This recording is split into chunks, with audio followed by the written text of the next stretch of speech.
Ma famille m'a poursuivi en justice. Tu nous dois 6 000 € par mois. Parle à notre avocat. J'ai dit, très bien. Puis j'ai coupé leur aide financière. Une semaine plus tard, leur avocat me suppliait de trouver un accord. Je m'appelle Logan, j'ai 27 ans, et je suis ingénieur en construction. Je passe mes journées à gérer des projets de pont pour une entreprise de taille moyenne. Il y a 5 ans, mes parents, Diane et Richard, tous deux âgés de 58 ans, ont vu leur entreprise de meubles sur mesure s'effondrer à cause d'un mauvais prêt. Ils se sont retrouvés ruinés. Par loyauté, je me suis manifesté. Aucun contrat, juste de la confiance. Je leur envoyais 2 800 € tous les mois pour payer leurs prêts immobiliers, les charges et l'assurance habitation. Je payais aussi 300 € par mois pour ma sœur Mia, 23 ans, diplômée en marketing, pour son forfait de téléphone et son assurance voiture, en me disant qu'elle me rembourserait une fois sa carrière lancée. Ils m'appelaient leur roc, leur pilier. Mais ils n'ont jamais parlé de remboursement. Je mettais de côté pour acheter une maison près d'un nouveau chantier. Mon premier pas vers l'indépendance. La semaine dernière, je leur ai envoyé un message. Je réduis l'aide à 1 200 € par mois pour papa et maman, et 100 € pour Mia. C'est le moment de planifier vos budgets. Pas de réponse. Je me suis dit qu'ils avaient besoin de temps. Peut-être qu'ils étaient blessés, mais qu'ils finiraient par comprendre. Mardi matin, sur le chantier, je suis en train de lire les plans des barres d'armature, entouré par le bruit des grues, quand un huissier en costume bon marché traverse le chantier pour me remettre une liasse de papier. Mon estomac se noue. Diane, Richard et Mia me poursuivent pour 6 000 € par mois. 5 000 € pour mes parents, 1 000 pour Mia. Ils disent que mes paiements passés m'engagent moralement et implicitement. Leur avocat, M. Hargrove, exige que toute communication passe par lui. Je ressens comme si une poutre m'écrasait la poitrine. Toute ma famille, y compris Mia, s'est retournée contre moi. Je retourne à ma voiture, je verrouille la porte, je serre les papiers si fort que mes jointures blanchissent. Les souvenirs affluent. Les cris de joie de Mia à sa remise de diplôme. Les tapes fières de papa dans mon dos. Les câlins en larmes de maman. Tout ça est en cendres maintenant. Ils n'ont pas appelé, pas prévenu, ils ont juste attaqué. Pour eux, je ne suis pas de la famille. Je suis un distributeur de billets. Je laisse échapper un hoquet de rage. Je compose le numéro de Maître Ventura, une avocate féroce en droit familial, recommandée par un contremaître. Ils veulent une guerre légale? Très bien. Je vais me battre, dis-je, la voix tremblante mais ferme. Je commence à récupérer mes relevés bancaires. Chaque centime que je leur ai versé, prêt à construire ma défense comme une forteresse. De retour dans mon appartement, les documents judiciaires sont étalés sur ma table de cuisine. Un rappel cruel de l'attaque surprise. Mon téléphone reste silencieux. Aucune excuse, aucune explication de Diane, Richard ou Mia. La trahison me ronge, surtout celle de Mia, ma petite sœur. Je lance mon ordinateur portable, la mâchoire serrée. Je fouille mes comptes bancaires. Les finances de mes parents sont séparées. Mais pendant 5 ans, je leur ai versé 2 800 € chaque mois pour leurs prêts, leurs charges, leur assurance. Pour Mia, 300 € en plus tous les mois sur ma carte pour son téléphone et son assurance voiture. La seule règle de leur avocat, formulée dans le jargon froid de M. Hargrove, a détruit toute confiance qu'il restait. Fini de porter leur poids, je marmonne. En annulant les virements automatiques et les paiements de factures. Les paiements pour Mia aussi, supprimés. L'écran confirme chaque annulation. Ça donne l'impression de couper des câbles. Nécessaire. Mais brutal. Dans un élan de colère, je remarque que les comptes Spotify et Hulu de Mia sont liés à ma carte. Elle passait son temps à écouter de la musique ou à regarder des séries. À m'envoyer des playlists comme si on était encore proches. Je les annule tous les deux, sachant qu'elle le ressentira comme une attaque. Un coup bas. Et dès que je valide, une pointe de regret me traverse. Elle va pleurer, et papa et maman vont se régaler de son malheur pour jouer les victimes. Je jure entre mes dents. Quelle idiotie, Logan. J'appelle Maître Ventura. Sa voix tranchante me raccroche à la réalité. Elle confirme que mon soutien était volontaire, sans engagement légal. Donnez-moi tous les relevés, dit-elle. Chaque euro versé à vos parents et à Mia. Je passe des heures à rassembler les extraits bancaires. 168 000 € pour Diane et Richard. 18 000 € pour Mia sur 5 ans. D'anciens textos de Mia apparaissent. Tu es le meilleur frère, Logan Cœur Rouge. Envoyé après que j'ai payé son assurance l'année dernière. Chaque message est un couteau qui s'enfonce plus profondément. Je les transfère à Maître Ventura. Ma poitrine est serrée. Vendredi, De retour sur le chantier, je dirige le levage d'une grue. Quand Elena, ma chef de projet, me prend à part. Son visage est grave. Le comité d'éthique a reçu une plainte anonyme. Elle dit « Quelqu'un affirme que tu imputes tes frais juridiques au budget du chantier. » Mon estomac se retourne. Le travail de Mia en marketing. Elle sait comment notre entreprise suit les coûts. Elle a sûrement soufflé ça à mes parents. Je montre à Elena mes relevés bancaires personnels, prouvant que tous mes frais d'avocat sortent de mon compte épargne. Le comité me blanchit. Mais les rumeurs se répandent.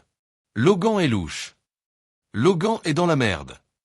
Ils s'en prennent à ma carrière. J'en parle à Maître Ventura au téléphone, le poing serré. Elle reste calme mais ferme.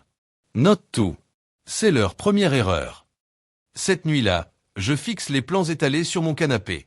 Les lignes se brouillent à cause de la culpabilité. Couper Mia me fait l'effet de trahir la petite sœur que j'ai aidée à grandir. Celle qui me suppliait pour des tours à dos d'homme. Mais leur procès, les noms de Diane, Richard et Mia sur ces papiers. Réécrit notre histoire. J'ai construit leur filet de sécurité. Pas leur empire. Je me dis ça pour me convaincre. Supprimer ces abonnements de streaming, c'était idiot. Une attaque irréfléchie qui alimente leur histoire triste. Je les imagine. La voix en pleurs de Mia. Les accusations de maman. La colère vertueuse de papa. Tous en train de me peindre comme le méchant. Je ne dors pas. Mon esprit élabore des stratégies. La maison dont je rêvais, celle à propos de laquelle je leur ai écrit, s'éloigne, noyée par leur avidité. Mais je ne recule pas. Ils ont tracé la ligne. Des avocats, pas de confiance. Très bien. Je vais me battre comme l'ingénieur que je suis. Précis et inébranlable. Même si ça veut dire démolir la famille que je croyais avoir. Mon téléphone vibre. Notification de la banque. Virements annulés. Compte verrouillé. C'est fini. Je sais qu'ils vont réagir. Et ce ne sera pas gentil. Le week-end suivant, après avoir coupé les vivres à ma famille, je suis encore secoué par la plainte au comité d'éthique qui a failli me faire perdre mon poste. Le bruit habituel du chantier. Les grues, les soudeurs. D'habitude, ça me calme. Mais maintenant, tout ça me donne l'impression d'être sous les projecteurs.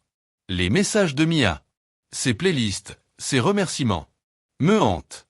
Surtout celui qui disait « Tu es le meilleur frère, Logan ». Je revois leur nom sur les papiers du procès. Comme une condamnation à mort de notre lien. Mon appartement ressemble à un bunker. Des plans et des relevés bancaires partout. Mes seules armes contre leur trahison. Dimanche soir, mon téléphone sonne. C'est Mia. Sa voix est cassée, en pleurs. Logan, comment t'as pu me couper? Je peux même plus payer mon téléphone. Tu nous abandonnes. Je reste figé, sous le choc. Son travail en marketing lui paie assez pour les besoins de base. Ses larmes, c'est pour les 300 € que je payais. Pas pour survivre. Tu m'as attaqué en justice, Mia, je réponds. Le cœur qui coule comme du béton mouillé. Ses pleurs deviennent plus secs. T'as pas de cœur, crache-t-elle avant de raccrocher. Je ressens de la culpabilité. Mais je note l'heure, la date, ses paroles. Pour Maître Ventura. La douleur de Mia semble vraie. Mais son nom sur cette plainte de 6 000 € par mois. Aux côtés de papa et maman. Crie la manipulation. Lundi, je suis sur le chantier, en train de superviser un coulage de béton. Quand mon téléphone vibre encore. Papa a posté sur X. Notre fils a tourné le dos à sa famille. Même à sa petite sœur. Le devoir ne veut plus rien dire. En dessous, Mia a commenté. Il m'a laissé tomber. La publication est partagée plus de 300 fois dans la région. Une lettre écarlate numérique. Les sous-traitants me lancent des regards bizarres. Je prends une capture d'écran. La poitrine brûlante. Mais je reste silencieux. Je repense aux mots de Maître Ventura. Ne réponds pas. Cette trahison publique. C'est la chute d'une confiance.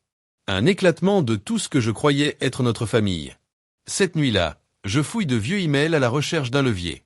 Un message de maman, vieux de 2 ans, attire mon attention. La succession de grand-mère nous aide à tenir. Aucune précision. Mais c'est une faille dans leur récit de pauvreté. Diane et Richard juraient qu'ils étaient fauchés. Quand j'ai commencé à leur verser 2800 € par mois, mon pouls s'accélère. Je transfère l'email à Maître Ventura. Il cache des biens. Un espoir s'allume. Elle est directe. Bonne trouvaille. On va demander une enquête financière. Mardi, Elena me convoque dans son bureau. Son visage est crispé. Logan, une autre plainte et tu perds ton poste de chef ingénieur. L'ombre du comité d'éthique plane. Je vérifie chaque boulon 2 fois. Mais je me sens observé. Mia, avec son boulot en marketing, sait comment formuler ses plaintes. Elle sait que la sécurité, c'est sacré en construction. C'est un coup bas calculé. Ils veulent m'écraser, je dis à Maître Ventura, autour d'un café. Mon casque de chantier posé sur la table, griffé, comme mes nerfs. Elle hoche la tête, le regard vif. Leurs mensonges vont craquer au tribunal. Garde tous les dossiers. Chez moi, j'affiche les plans. Mais la culpabilité remonte. Est-ce que j'aurais dû continuer à payer le téléphone de Mia? Elle n'a que 23 ans. Mais ils ont déposé la plainte avant même que je coupe les 2800 et 300 €. C'était une embuscade planifiée. Diane, Richard et Mia ne voulaient pas seulement mon aide. Ils voulaient m'enfermer dans cette dette à vie. 6 000 € par mois. Je pense à ma maison. Celle dont je leur ai parlé.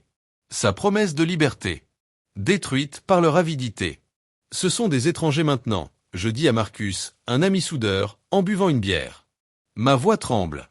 Il me tape l'épaule. Mais sa compassion ne suffit pas à réparer la fracture. Je me bats contre les fantômes de la famille que j'aimais. Les balades sur le dos avec Mia. Les sourires fiers de papa. Les câlins de maman. Tout ça me brise. Je ne dors plus. Mon esprit trace des plans comme si un pont devait être terminé à tout prix. Le poste de papa. Les larmes de Mia. L'email de maman. Tout ça sont des fissures dans leur façade. Et je vais les élargir, peu importe la douleur. Le poste de papa, amplifié par le commentaire de Mia. Il m'a laissé tomber. Me brûle encore l'esprit alors que je retourne sur le chantier. Le poids de leur trahison est plus lourd que les poutres d'acier que j'inspecte. Les regards en coin de l'équipe.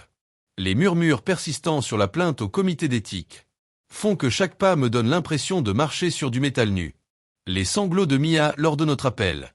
Son accusation. T'as pas de cœur. À cause du forfait téléphone coupé. L'email flou de maman à propos de l'héritage de grand-mère. Un indice qui m'empêche de dormir. Pendant que je planifie la suite avec Maître Ventura. Je m'accroche à sa promesse. Leurs mensonges vont craquer. Mais le lynchage public.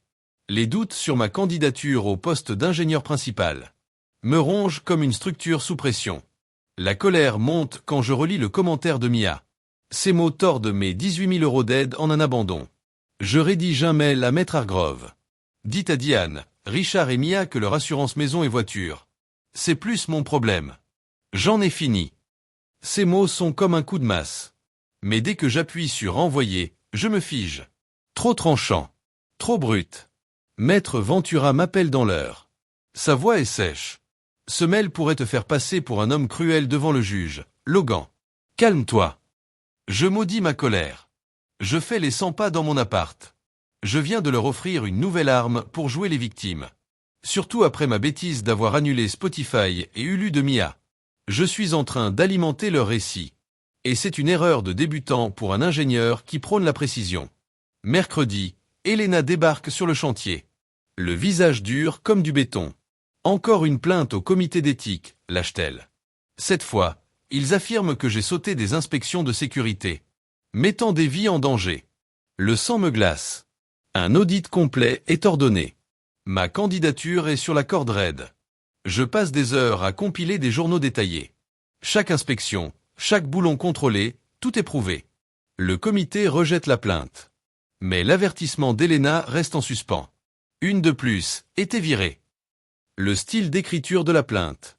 La tournure des phrases. C'est du Mia tout craché. Elle sait que la sécurité est sacrée. Ce coup était réfléchi. Ils essaient de m'enterrer, je dis à Maître Ventura. La mâchoire serrée, mon casque tordu dans la main. Elle, imperturbable. Laisse-les en faire trop. Ça se retournera contre eux. Au bureau, elle reçoit le nouveau coup de M. Hargrove. Une demande d'aide d'urgence. Prétendant que Diane, Richard et Mia risquent d'être à la rue sans mes 6 000 € par mois. Elle riposte avec mes preuves de paiement. 168 000 € à mes parents. 18 000 € à Mia. Chaque centime venant de mes économies.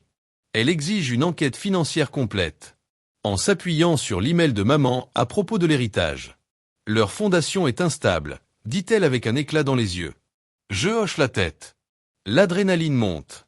Ce mail enfoui est notre premier vrai levier. Jeudi, un blog local sur la construction publie un article choc. Un ingénieur abandonne sa famille. Mia y est cité. Logan m'a laissé sans rien. L'article devient viral. Les collègues murmurent. Des clients hésitent à signer des contrats. Je reçois des messages haineux. T'es un bon à rien. Je veux hurler ma version. 186 000 € donnés. Un rêve de maison repoussé. Un procès tombé de nulle part.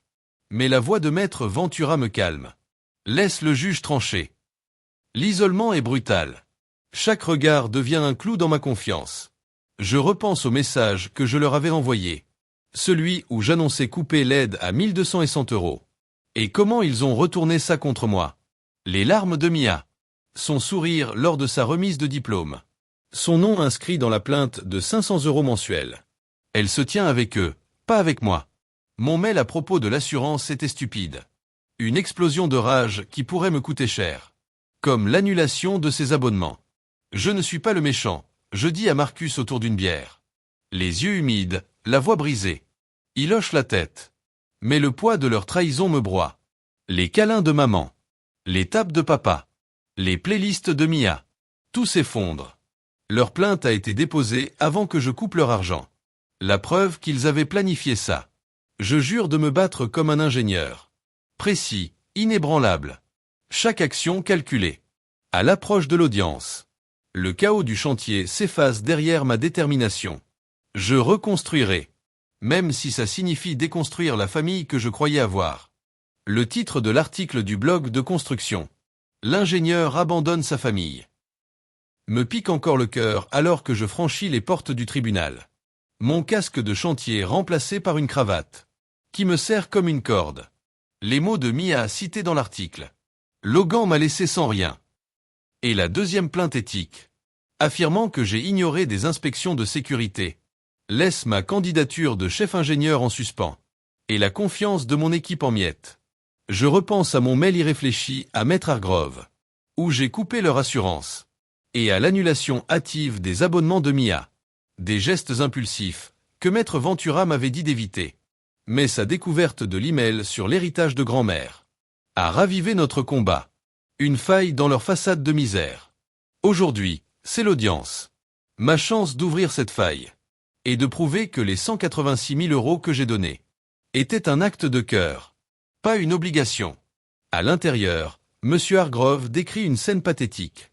Diane pleure. Richard me lance des regards noirs. Mia évite mon regard, le visage pâle. Ils prétendent être ruinés. Au bord de la saisie. Sans mes 6 000 € mensuels. Je reste droit, rigide. Mon casque sur mes genoux comme un bouclier. Maître Ventura commence ma défense. Elle présente mes relevés. 168 000 € à mes parents. 18 000 € à Mia. Et les documents du procès. Datés avant la coupure de mes paiements. Preuve d'une attaque préméditée. Sa voix est posée, calme. Ce n'était pas un appel à l'aide. C'était une embuscade calculée. Le juge, impassible, se penche en avant. Je serre plus fort mon casque. Mon cœur bat comme un marteau-piqueur. Puis, le choc tombe. Maître Ventura révèle les résultats de l'enquête financière. Diane et Richard possèdent un chalet au bord d'un lac. Valeur, 350 000 €. Hérité de grand-mère. Loué pour 2 500 € par mois. Ils détiennent aussi 80 000 € cachés en compte d'investissement. Et pire encore, ils ont falsifié ma signature. Sur un prêt de 60 000 € pour du matériel de construction. Lié à leur ancienne entreprise de meubles. Ils ont prétendu que j'étais co-signataire. Mia, avec ses compétences marketing, a géré les papiers du prêt. Elle savait pour la falsification. Le juge fronce les sourcils. Il exige des explications. Diane reste muette. Richard marmonne. Mia bredouille. On avait besoin d'aide. L'ambiance dans la salle devient pesante. Je fixe ma sœur. Sa trahison fait plus mal que le procès lui-même. Ce mail sur l'héritage n'était pas vague. C'était un camouflage pour leur avidité. La falsification détruit leur dossier. Maître Ventura enfonce le clou. Ce n'est pas juste une poursuite contre Logan. C'est une tentative de l'enchaîner à leur dette. Ils ont agi avec malveillance. Je murmure, la gorge serrée. Ils m'ont tous trahi. Fureur et soulagement se heurtent en moi comme un câble rompu. Le juge annule le prêt. Sa voix tranche comme un marteau de justice. Ceci frôle la fraude criminelle. Procédez avec prudence, maître Hargrove. Mon cœur s'emballe. Ce n'est pas seulement une victoire. C'est une planche de salut. Le chalet, les comptes cachés, la complicité de Mia change complètement le récit.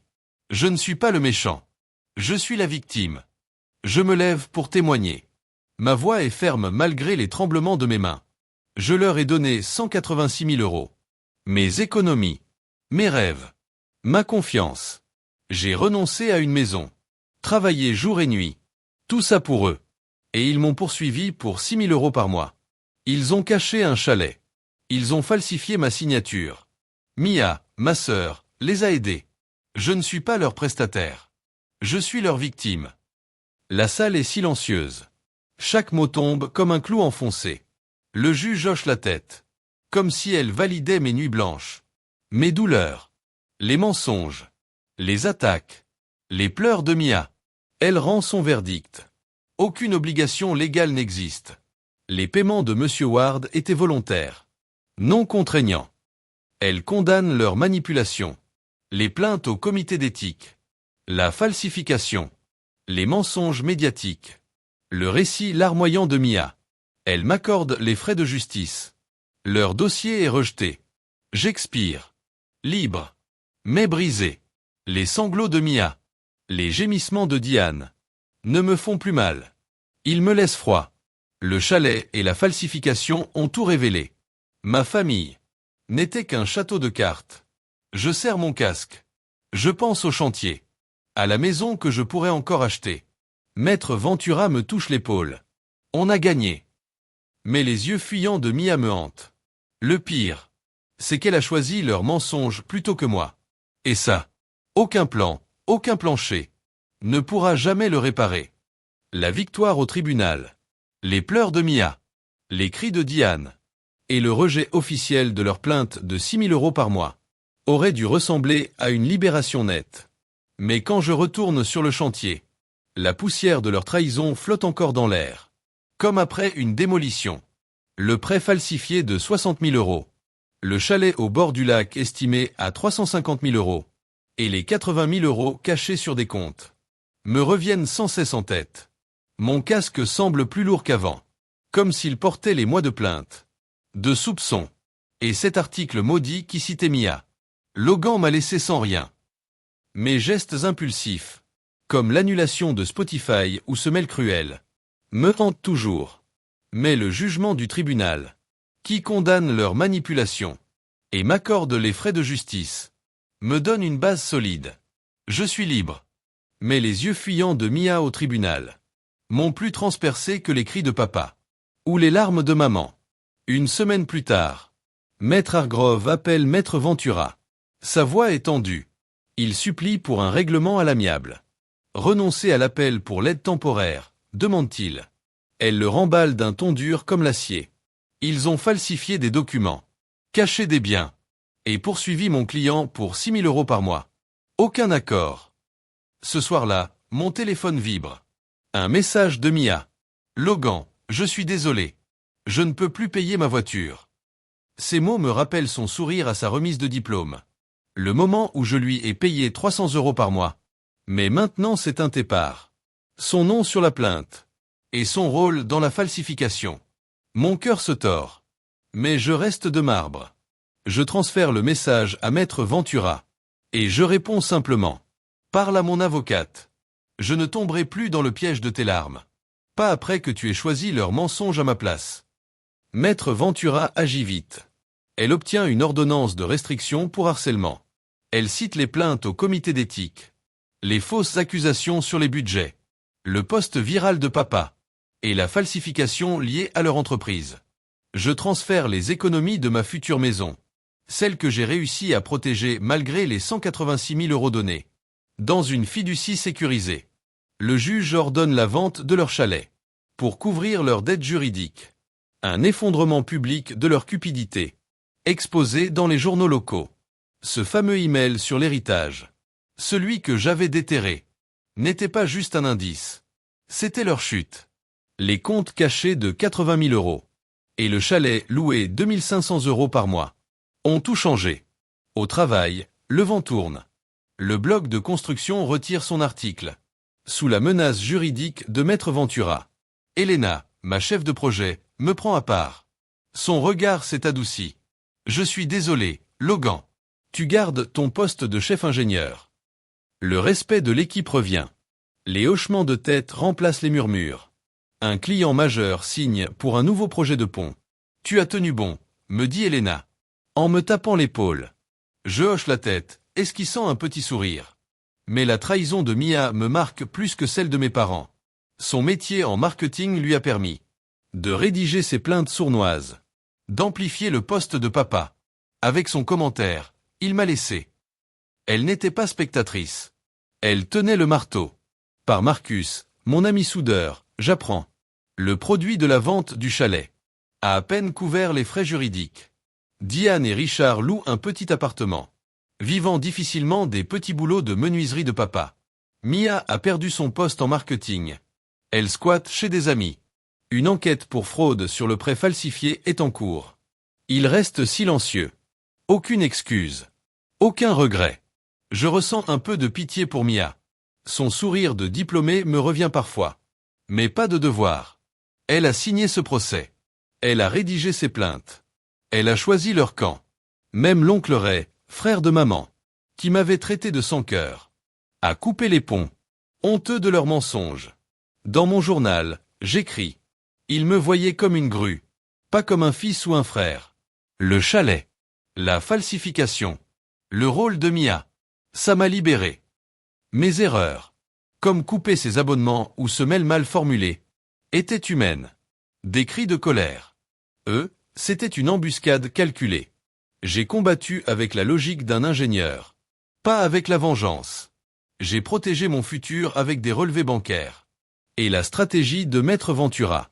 Je ressens de la fierté, mêlée à la perte des playlists de Mia, des tapes de papa, et des câlins de maman. L'email sur l'héritage de grand-mère, celui que j'ai exhumé, était la première fissure. Et je suis fier de l'avoir trouvé. À ma pendaison de crémaillère. Mes amis remplissent mon salon. Ils trinquent à ma résilience. Marcus lève sa bière. À tes cicatrices de bataille. Ce procès m'a appris à protéger mon cœur, à employer la stratégie, et à me rappeler ma force. Je suis marqué, mais solide, prêt à bâtir ma vie, libéré de leurs décombres. À de nouvelles fondations, je dis en levant mon verre. Le cœur apaisé. La rivière dehors reflète les étoiles. Et pour la première fois, je me sens comme l'architecte de mon avenir. Pas leur outil.